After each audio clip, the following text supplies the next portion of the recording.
This episode is brought to you by Indie Film Hustle TV, the world's first streaming service dedicated to filmmakers, screenwriters, and content creators. Learn more at indiefilmhustle.tv. I'd like to welcome to the show Evan Zeisel, man. How you doing, Evan? I'm doing great. Thank you for having me. Thanks for coming on the show, man. We're going to talk about piracy and copyright infringement and all sorts of sexy, beautiful, cool stuff that filmmakers love to talk about. But Johnny Depp being on the internet, pretty much, right? That's what we're talking about. Exactly. It's it's one step above financial breakdowns for feature films. No, but it's so much fun. But the bottom line is, it is something that is affecting so many filmmakers, not just the Avengers and Game of Thrones, but also make a lot of money and can afford to take issues. Right. Yeah, exactly. But then the indies, like myself, like I had my film pirated. I think 11 hours after it got put up online, it was already on the pirated boards. I was like, that's pretty fast. Mine just took under a week. My first film. Mine was 11 hours. I counted. I was like, holy cow! So I did a whole episode on like, this is what happened to my film, and there are fake ones too. They're amazing. There are fake ones that pop up on films that are in festivals that are just up on IMDb, and they pull from IMDb the name and the description and everything. And then they say, click to watch, and then you have to get the subscription to watch. But it's all about the traffic for them.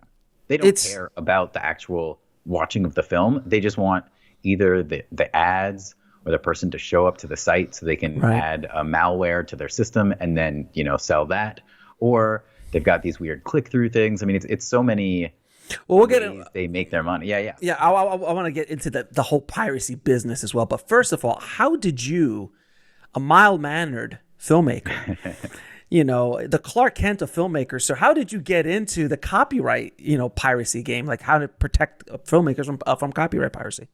I feel like we all, as filmmakers, start off as, I would say, instead of Clark Kent, we'll go young Bruce Wayne. Even better. And then somebody comes in and murders our parents in front of us. And then guess what? Batman shows up.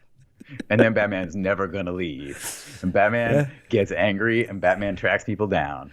Right. I sort of the story of every indie filmmaker. I did my first feature film about 10 years ago now. And we, went to festivals, got a distributor, and then within a week of going online, I think we started on, back in the day when Apple TV was the big thing, we started on Apple TV, but then went to all the other ones. But yeah, within a week of being on our first subscription video on demand or ad, whatever, I guess it's a VOD site, I started popping up on all of these piracy sites. And they had the film.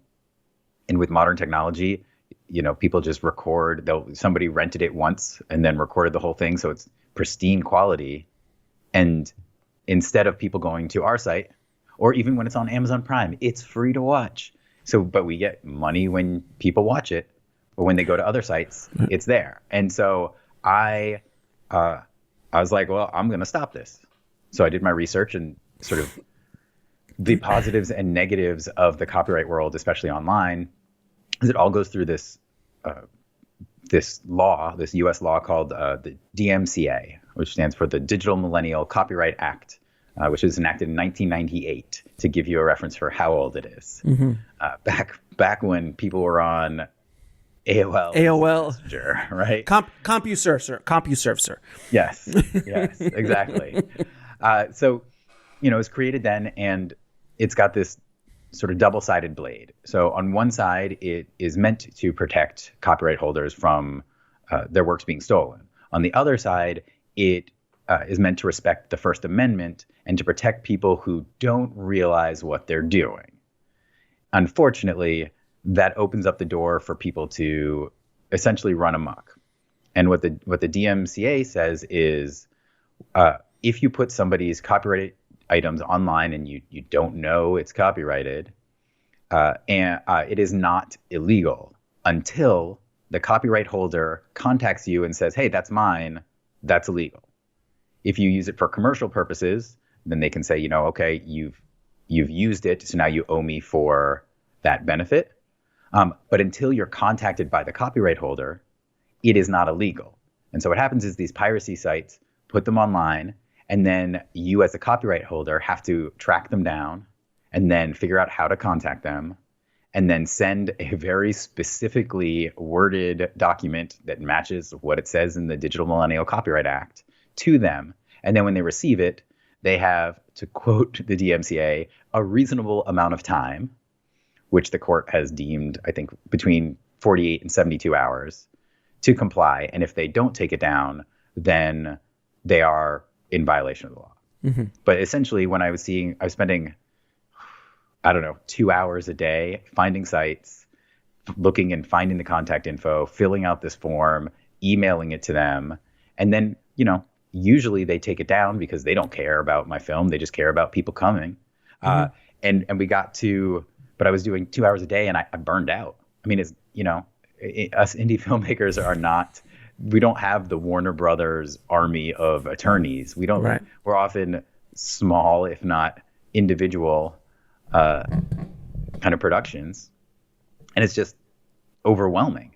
And I think that's one of the things that sort of the pirates bank on. And so I, with no coding knowledge, contacted a college friend of mine who's in IT, and I was like, "Hey, I got this idea. Let's help indie filmmakers fight this thing that screws them. That's mainly focused on these, the Avengers, the big budget films that make all their money in the theaters or make them on, their HBO Maxes or whatever, and it doesn't hurt their bottom line. But I remember calculating at one point, if I got a 99 cents. Actually, I think I calculated if I got 50 cents for every view, I would have made back the entire budget easily in the first year, and had excess. But you go to these sites and people are like, I don't want to pay, and they watch, and they've got more and more advanced, so they look like a Netflix, they look like a professional site until you sort of delve into them. But the normal user isn't going to delve into them. They go, oh, this looks awesome. Oh, I can watch this for free. And so, so my friend and I, we created copyrightslap.com that essentially automates the process so that it's so much faster to do, so that we can send, hundreds of these takedowns in seconds, so that producers don't get overwhelmed, or filmmakers don't get overwhelmed. So, okay, so when you're doing copyright infringement, so it's a gray area, and it seems like the pressure is on the copyright holder, not the pirate or the person who just doesn't know any better. Because there's people who upload to YouTube, the Avengers, the entire movie, because you run into, so one of the things that balances out is this idea of fair use versus copyright infringement, which I was talking about. Yeah. And so fair use is if you use a piece of a copyright material, but it's either, I believe, transformative, or it's used for commentary, or for kind of reporting. Mm-hmm. Or reporting. I think is educational even in there? Or yeah, not? I think educational. I think educational. Yeah, is one of the big ones in there, and that allows you to use it, but you can't upload an entire film because just put a commentary on it. That's not. But the ones that the YouTube channels that do the breakdown of the films, right, and sort of well, this was wrong, this was wrong, this was wrong. They're not using the whole film. They're using clips, and they're talking specifically about it. And it's not, people are watching that video not to watch the film. They're watching it to watch that video that is the commentary.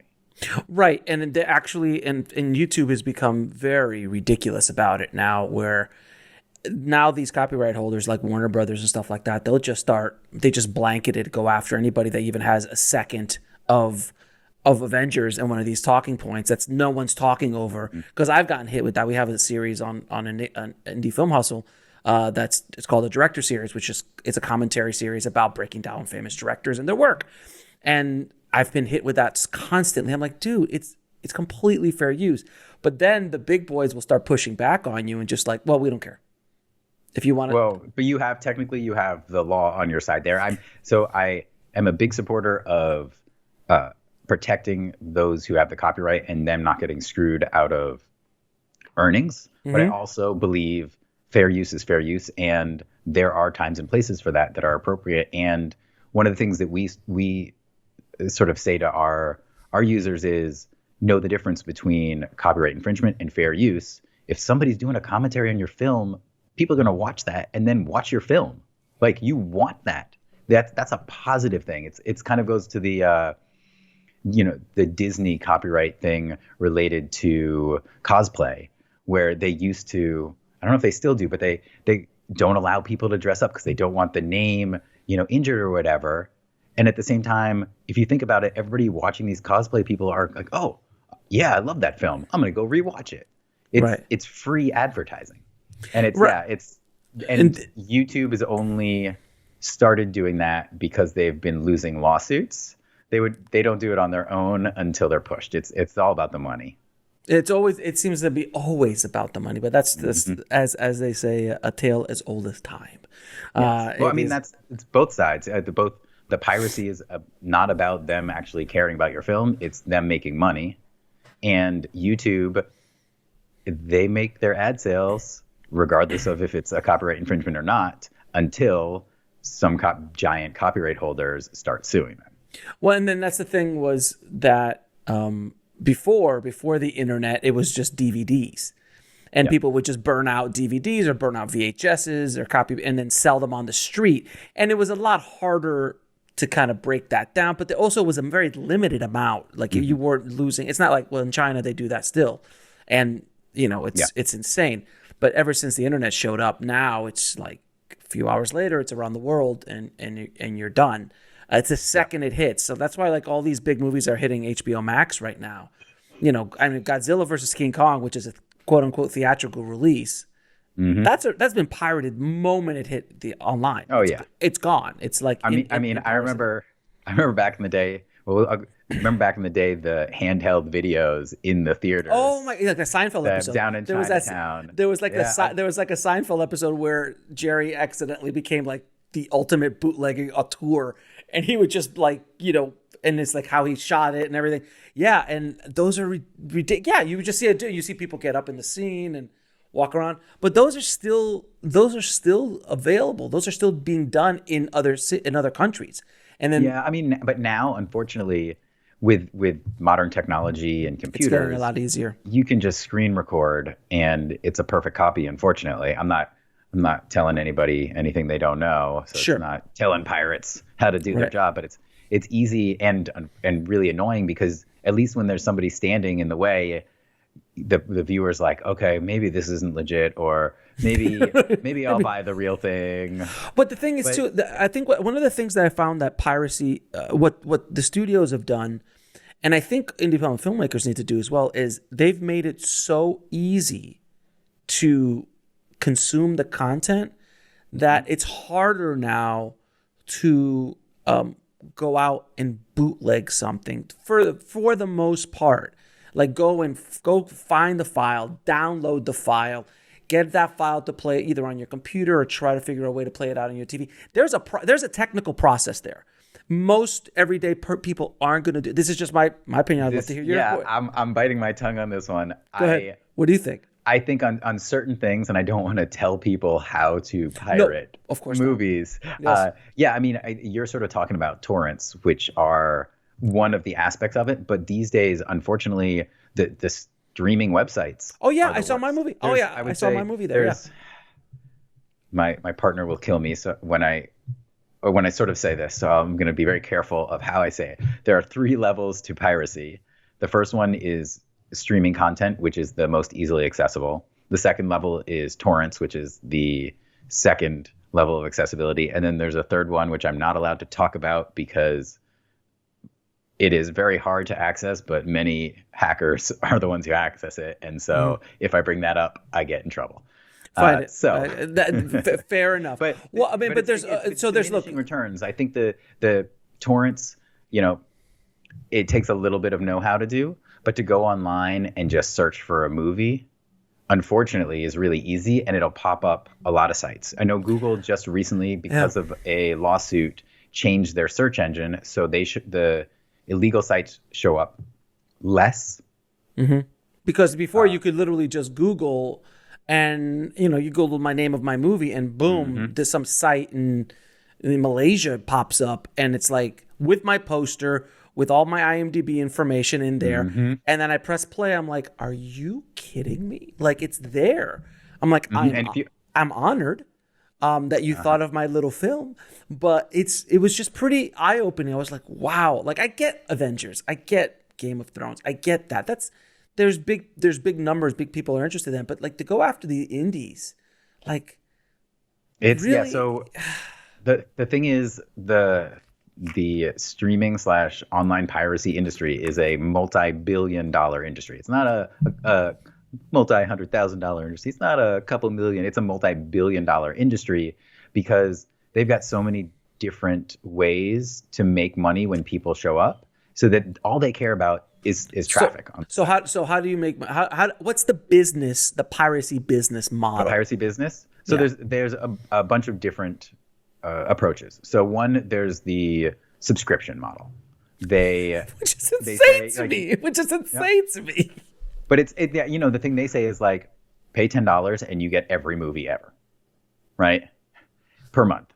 And so legally, but obviously those servers are not here in the U.S. They're not. It's not legal at all. Yeah. It's like people don't, but they set them up so it looks like a Netflix. It looks like a Hulu. So it's so professional.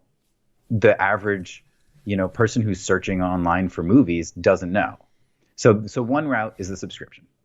Second route is Google Ads, right? The more traffic, the more ads are worth on sites. So if they can get millions of people to come by their website every day, then the ads that they are making money that are posting on their site are worth more. So how is Google allowing this? How is Google allowing this? Because Google doesn't have a no-fly list for websites. And even then, even if you close one, 15 pop up in its place. Yeah. And then there's a tangent on the Google Ads one, which I find really interesting. And I only know about because I had sort of a tutorial shown to me by one of the sort of copyright alliances that's also helping fight this. And what happens is you go to a website and in the background, another window automatically is open up without you knowing it. Right. And it scrolls up and down, and then a little pointer comes and clicks on an ad. And so it looks like you're browsing a site and clicking through an ad, which is higher dollar pay to the website, because click-throughs are much more than just traffic. So they have that. And then there is the sort of last route, which a lot of people, unless you have virus software on your system that's pretty good, and you go to any of these piracy sites, the last one is malware. So these sites also try and put malware on your system while you're watching. When you go, click to view, yes, you click, which is also an acceptance of whatever permissions. They add a little Trojan horse, backdoor thing on your computer, and then they sell in bulk bundles of essentially zombie computers to nefarious people who want to use them. And that's one way that, these people can do, a DDoS? When you brute force attack a website. But a website with a lot of different computers at once. Yeah. Essentially, they're buying these packages of all these computers that people don't know, and it's very small. That's happening in the background, so that people don't even know their computers are being used. Jesus Christ. They can make money off of that. Yeah, that's insane. And so if you look at how they make their money, the actual content doesn't matter. It's just getting people to the site. So they go, I've created a bot that can scrape all of IMDb, and then it finds, if they find one thing, one version of the movie, put it up, and boom, done. Yeah. And this same system goes with any kind of content, whether it's piracy of software, piracy of music, piracy of porn, anything that people are interested in to download or watch. It's just, so movies are just one of many forms of media.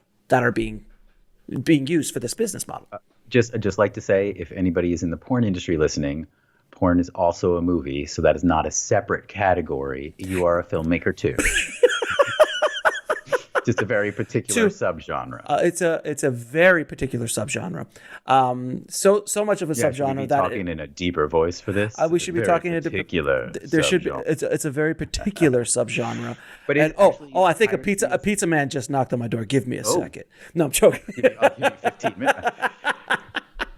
But actually, online piracy is a big issue for the porn industry. Oh, huge. Because again, they make a lot of their money on either, I believe, subscription services for like a porn star or their particular production company, or coming to their specific site, and they make the content for their site, right? I mean, it's kind of like a social media influencer. You gain by people coming to your site and or your page, your handle, whatever.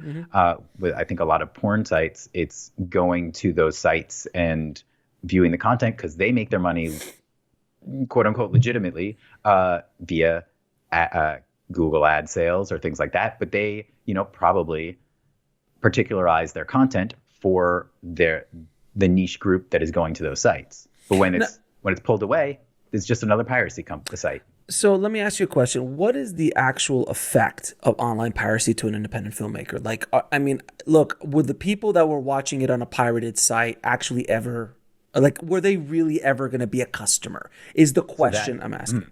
Mm-hmm. That is a very good question, and one I've thought about a lot, and I think is always asked. And I think there are tiers, right? There's the people who will never pay for anything, and those people might not go to watch content. However, if that content is on YouTube with ads, if that content is on Amazon Prime, Tubi, Tubi TV, a Roku channel, IMDb TV is coming out and it has, ad-based content. That's free to watch. So would they go to those, which are also free? Then there are those that it's easy to find. They search online. If the first one was a Tubi TV, Amazon Prime, they click it, but it's not. So the idea essentially is, if you can whack-a-mole enough of these sites so that your main content that you want people to go to is on that first search page, or the first or second search page, the chances that somebody's going to click one of those, AVOD, ad-based video on demand streaming sites, which they don't have to pay for, but you do make money off of, that percentage chance of them clicking on that goes up dramatically. I mean, how much? That is a good question. Well, I think the number of people who watch online is an insane number. I had some statistics. I think. Well, I remember. Well, I don't mean to cut you off, but I remember when Game of Thrones which was the number one pirated show. I think in history, ever, or something like that. But it was 1 year specifically that it just dominated. And the producers of the show said publicly that they're very thankful for the piracy because it wouldn't have been as popular of a show without the piracy. And so many people would either pirate a season or two, and then to get the latest thing, instead of pirating each episode, they just went ahead and got a subscription to HBO Go or whatever it was at the time. He said it was extremely helpful to building the brand because so many people bootlegged it and so many people watched it that at the end of the day, it actually helped them. Now, again, that's a very specific case. I'm not saying piracy is great. So here's my asterisk if we're gonna Barry Bonds it. Yeah, very much.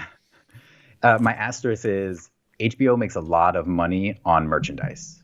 Game of Thrones makes a lot of money on merchandise. That their bottom line is the more people they get to watch, the more people are going to buy the T-shirts, hats, whatever. dragon egg mug or the, whatever, that they make a lot of money on that. So part of their pitch is get the most number of eyes.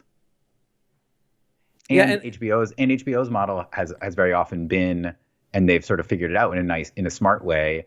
If it's not about the greater audience, it's about a niche audience. And if we can get a viewer who says, oh, I got to see this show, and it's nowhere else really other than, I mean, I guess on Piracy, but they want to see it in the moment, then they can do it. And they'll get subscriptions. But I've also, I mean, back in the day, I remember talking to a friend, and I think I was watching Game of Thrones, and they were in another country, and wasn't as easily accessible. And I was like, oh, did you see that episode? And I'm like, oh, well, we're 10 minutes behind because we got to watch it on a piracy site. I was like, they're recording, they're like, oh no, it was live, and putting it online pretty much immediately. Yeah, and that's another thing as well that I've mentioned. I mentioned that in my book, and I mentioned it elsewhere, that if you can use your movie as a lead generator for other revenue streams, the actual exploitation of the film is not the business. That's not the main business, because all the studios have done that. Disney's main business is not making movies. It's everything else that they have in their ecosystem. It's now HBO and Warner Brothers is kind of picking up on that. Disney's still the king of that. And their system is so their foundation and infrastructure is so well put together that I think it's Disney, Warner Brothers, and maybe Universal, and I think that's pretty much it. Then the other guys are still trying to catch up. Paramount's still trying to catch up. They don't have the infrastructure that Disney does, but. Sure, they make people's like, oh, you made $1 billion off or $2 billion off of Avengers or whatever the hell it was. That's nice money, but it's nothing compared to what they sell in merch. It's nothing compare. It's nothing compared to the parks rides and all the million of other things that they sell. My buddy worked at Disney as an animator, and they brought him in, the whole team in to tell them how they made their money, and they said Frozen. Okay, which made $1 billion at the box office. $1 billion at the box office. The dresses, the Anna and what's her name? I forgot her name. Elsa. Thank you, Elsa. How dare you? How dare me? I know. I'm sorry. Elsa and Anna's dresses alone, the ones that my daughter bought. My daughter's bought like 7 times, because they kept growing and breaking and ripping them off because they wouldn't take them off. $1 billion on the dresses alone. Oh, I bet there's some digital dress that you can buy on some game that is an Anna dress or an Elsa dress that they've also made $1 billion off of that, and it costs just the coding. I mean, to make insane. A nod to that little guy over your shoulder, Mr. Yoda. Yes. I mean, Star Wars and George Lucas were the first to do it. He said, it's not about the movies. It's about the merchandising. It's about the lunchboxes, idiots. That's what Mel Brooks in Spaceballs makes a nod to, right? You want to come to the, he has the whole thing, and it's because that's the truth. Spaceballs the flamethrower. I still want that. Yeah. I still want Spaceballs the flamethrower. It's for the kids. They love it. The deal? Do you know what the deal was with Spaceballs? How George Lucas gave him rights to do it? Because he asked. Do you know the whole story behind that? No, I'm curious. On a side note, everybody. So Spaceballs, if you haven't seen Spaceballs, go watch Spaceballs because it's amazing. But he called George Lucas up and was like, I'm going to make this parody film on Star Wars, and I don't want to get sued. So what do we need to do here? Because he could arguably make it, but he goes, you can make it, but you can't sell any merchandise. That's why you never see Spaceballs merchandise anywhere. And that was the deal. So that's why then he completely made a joke of it, because all those cool things that you saw in the movie, all that merch, who wouldn't have killed to get some? I think there's some stuff now that comes out every once in a while. I'm sure if I look on Etsy, I could find something. Oh, you could find something, but no mask at the time of the release. Start searching Etsy for flamethrower. Yeah, exactly. I'm sure somebody has made the Spaceballs flamethrower. I can only get it if it's attached to a drone. Obviously. You know how that goes. All right, so we've obviously told everybody the world is coming to an end. We'll never make any money online anymore. I get all that. But I do agree. Wait, I want to pause and just jump back to something that you said, which you was talking about the bigger industry, but I also think it applies to indie filmmakers, where the easier you make it for users or audience to view your content, yes, the more audience you're going to get. Yes, and so. I initially was not the biggest fan of sort of ad-based video on demand because you get paid pennies. However, the amount of people who watch that because they don't want to spend, $5, $10, $2.99 for something, that if you can get them to those free sites, that's how the indie filmmakers, I think, are going to make the money. And as you said, sort of leveraging, right? Leveraging one film to make the next one. And so in that's one of the things, the goal of Copyright Slap is to sort of play whack-a-mole and make it much easier to whack that mole, if anybody knows that game. If not, then I'm just making really weird references.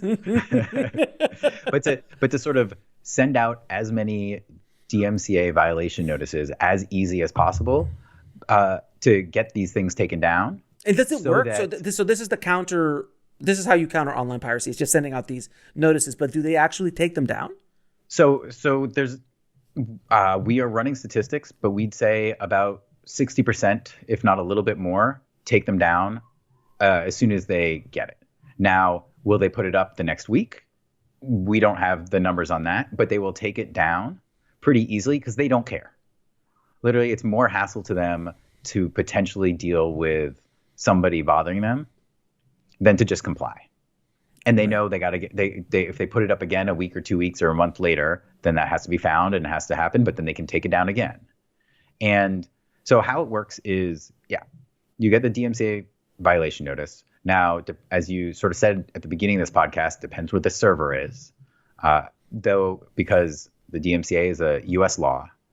However, there are many international treaties that then relate to copyright. And so a lot of countries respect it. Some don't, and they're super annoying. I won't name those countries, but they're like, if you have, two signatures by a notary and you have a court document, then we'll consider taking it down.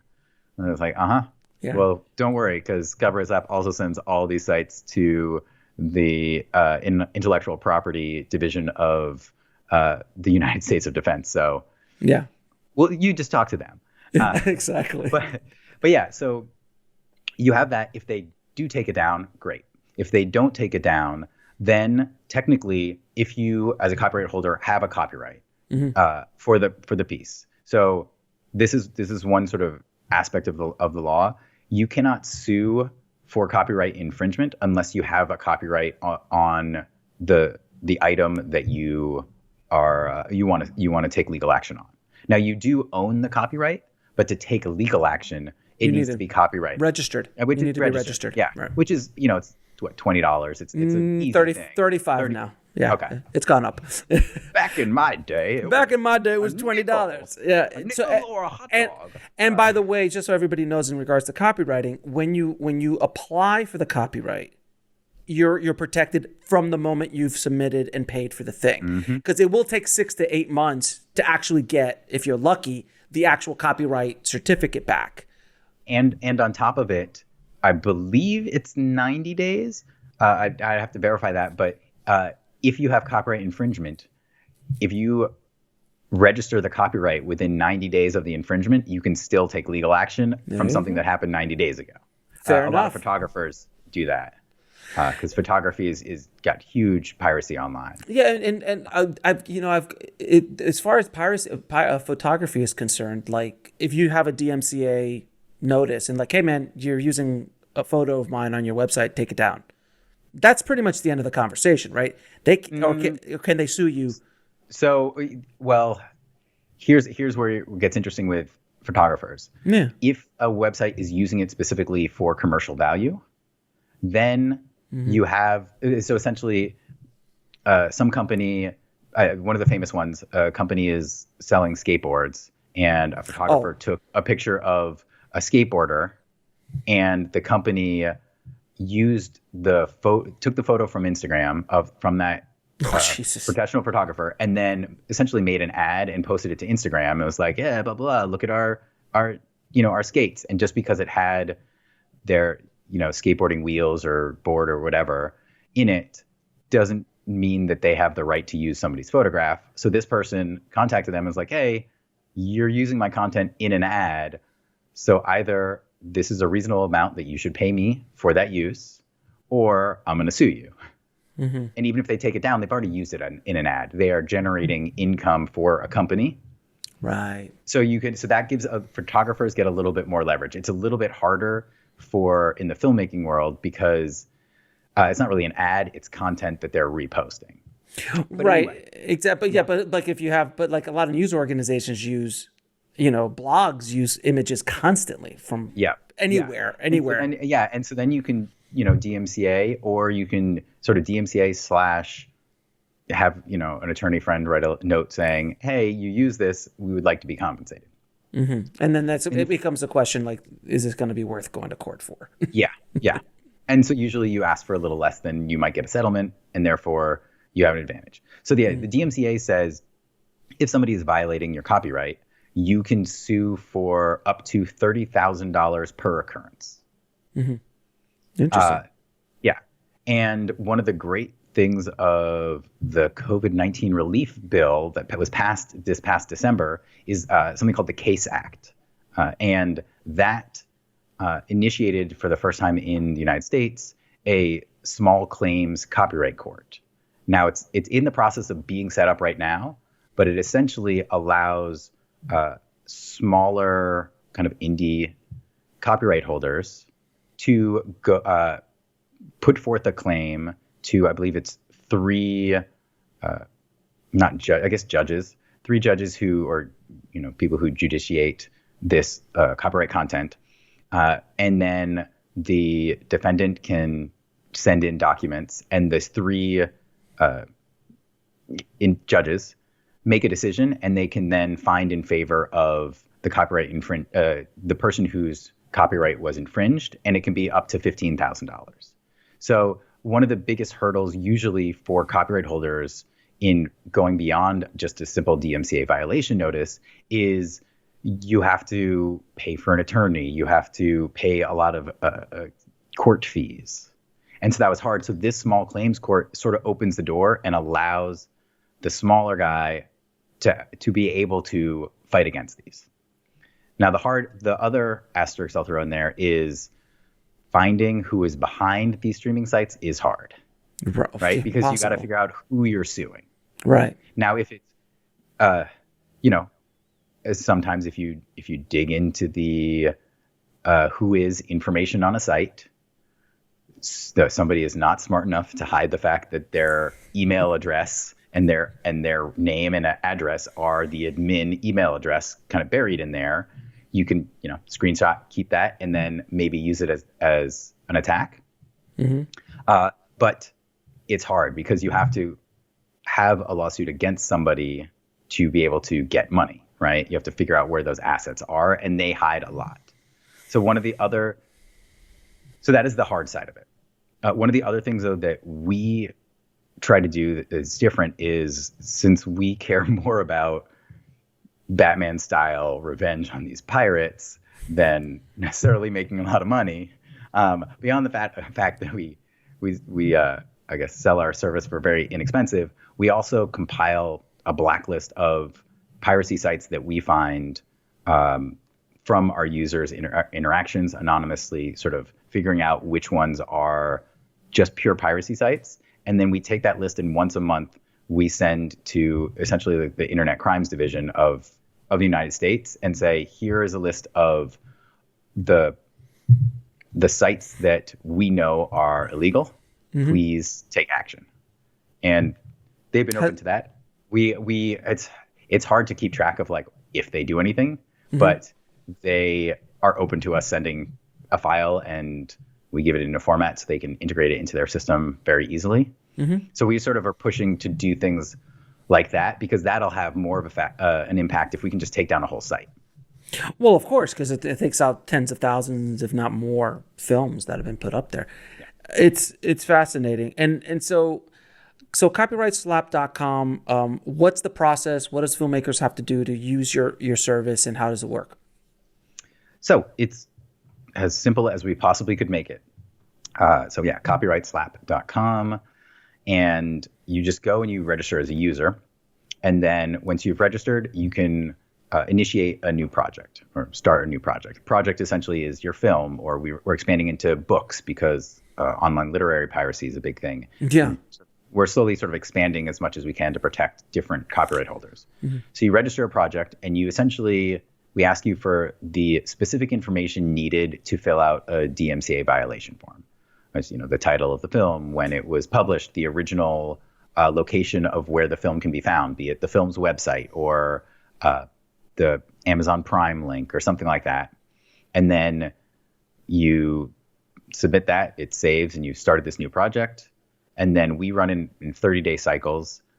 They can click and activate the project. Our normal 30-day cycle is $20 for unlimited number of takedowns. To put that in perspective, one of the reasons when I was starting out, didn't go to a site like this is it was essentially our competitors charge just under $200. I believe it's $199 per single takedown. Oh, Jesus Christ. That's ridiculous. There are some that are a little bit less expensive, but then you have to enter all of the information that we ask for once every time. And you have to do jump through a number of hoops. So our goal is make it as simple as possible. So for us, it's $20. And then whatever you find online as a URL that's an infringement, you can just copy and paste that into a form we have. You hit enter and we take care of everything. And then we also keep track of it. And essentially we have a system where if there's a contact info directly for the website owner, they get a DMCA violation notice. If they don't comply, then we escalate it, allow the user to escalate it. And that goes to the online service provider, the person hosting the website. Holy shit. And one of our goals is if the website owner may ignore it, but the online service provider doesn't want illegal content on their server. And there are certain laws that say if you're aware that somebody is hosting illegal activity, you are not allowed to host them. Mm-hmm. Or you're going to get you're liable. Liable, yeah. Right? And there's so I'm going to add to it. There is a bill sort of coming out or up for discussion, an update to the digital Millennial Copyright Act. So Senator Tom Tillis from North Carolina had put forth at the beginning of this year, the end of last year, the Digital Copyright Act of 2021. Mm-hmm. And that is aiming to update the DMCA so that these online service providers can't hide from when they know there's illegal activity. That the loopholes that a lot of places get away with because the copyright DMCA was written in 1998, sort of closing those so it's not as easy for them to hide without it being illegal immediately. Mm-hmm.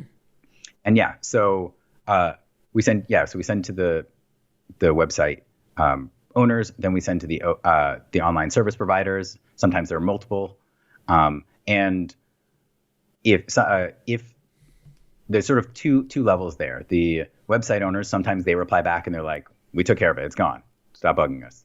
And then if they don't, sometimes the service providers go, "Well, we've removed that account." And so then that actually ends up taking down the website or taking down the page at least, but not even the website doing it, just the online service providers like, we're gonna remove this entire website if you don't comply with this. So then they comply.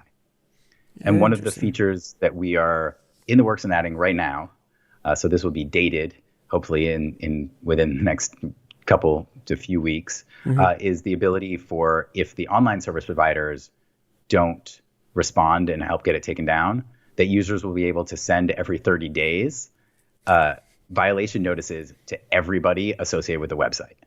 And the goal with that one is if we can be annoying enough that they get enough notices saying they're in violation, that they will just take it down so that they don't have to deal with the users. Interesting. Wow, you are the Batman of copy. No, man, you are vicious. It makes me angry. And the more ways that we can go and help get them taken down, it's when you see how it impacts your film, right? I mean, a lot of these indie filmmakers go straight to video on demand, and it's like you put your sweat and blood into this, and this is your passion, and you care so much, and then somebody's gonna come and steal it, and then they get it for free, and you already are making it free for people. Like, come on. It's enough. It's enough. You know? Yeah. Well, and they don't need to make their billions of dollars. You just need to be able to make, make your money back and make sure you've paid all of your cast and crew and that they've been happy, Right. and that maybe you make a potentially, I mean, fingers crossed, this is not the thing that always happens. Fingers crossed, you make a profit so that you could then put that towards the next film. Stop it. Stop it. You're talking crazy talk. It's crazy talk. Right? Crazy talk. They're all the same look. Tigra, Ferrari. Am I the only one? I invented the piano key necktie. Now, is there? You mentioned that you might be having use because I was referencing it for commentary. Yes, exactly. Wow. Let's all sing the happy birthday song. So that's now legal, though. That's now legal. Oh, is it legal now? Oh, yeah. A couple years ago, it turned out that the author of it had released it publicly like 100 years ago, and they were illegally collecting copyright for it. Oh, wow. Yeah. So now you can use that happy birthday again in the movie? You can sing happy birthday without owing anybody money. Jesus Christ. Now, you said earlier off air that you have a promo code for any Indie Film Hustle Tribe members if they want to get their film, work copyrights, use copyright slap to help protect their films online. Yeah. So as I said, we made it very inexpensive. So it's $20 a month, but we created a special Indie Film Hustle promo code. So I'm going to tell you that code. Should be pretty easy for everybody. It is Indie Film Hustle, all one word, all lowercase. Yeah. That is the promo code. And that's entered when they activate a project. And that will give them 3 months at 50% of the actual cost. So $10 a month for 3 months. And you don't have to use all 3 months. You could use it 1 month and stop. And truthfully, if you use it for even a single day, you can enter and send DMCA violation notices to every single person infringing on your site or your content in that day, because there's no limit and it's no extra cost, per one. We have a number of users who they use it every 3 months. They sign in for 1 month. They spend a few days and they enter every single illegal thing, and they update, things that haven't been complied with. They escalate, and then they stop using it for a couple months and then come back, 3 months later and say, okay, I'm going to use it again. And here's another $20. Yeah. Let's rock and roll. Yeah. And it has had an impact with my films in getting them off of streaming sites. And it's, I think it depends on the genre of film and also the length of time it's been online. The longer it's been online, if you've been able to squash these sites from adding the content and they've taken it down, then they're less likely to put it back up. But if it's newer and it's been there for the last number of years, it's probably already been up and people keep adding it. One thing we have seen is because of the pandemic and people are at home more. Oh, it's insane. It's not just the action or horror films that are gaining the content. It's sort of everything. Everything is up in getting pirated. I mean, we had one person who it was a documentary, and they were like, we are seeing so much piracy. I mean, I won't toot our own horn, but it was, we love your site because we can put in so many, takedowns every single day. But like, is this normal to have this much piracy? And unfortunately, because of the pandemic and sort of the switch over to people watching a lot, at home, it's up so much. It's also up more on the Amazon Primes, on the Tubi TVs as well, which is good for filmmakers. It's just frustrating because it's like, just give me 1 penny. Just give me 1 penny for every hour you watch, and it'll help. Which is essentially what Amazon Prime is paying you, if you can even get your film on Amazon Prime anymore. And that's a whole other conversation. But there's a lot of ways you can still make money with your film, especially AVOD is the future. I think that is where a lot of money is being made right now. It's the strongest sector for independent filmmakers doing or trying to make money in VOD. Because SVOD, if you can get a deal, great, but that's rare. TVOD is dead. It's essentially almost dead. What's TVOD? Exactly, transactional, like paying $2.99. I've always told people, I'm like, TVOD is just a holdover from the Blockbuster video store days. That's all it is. you're holding it over. It's an older concept.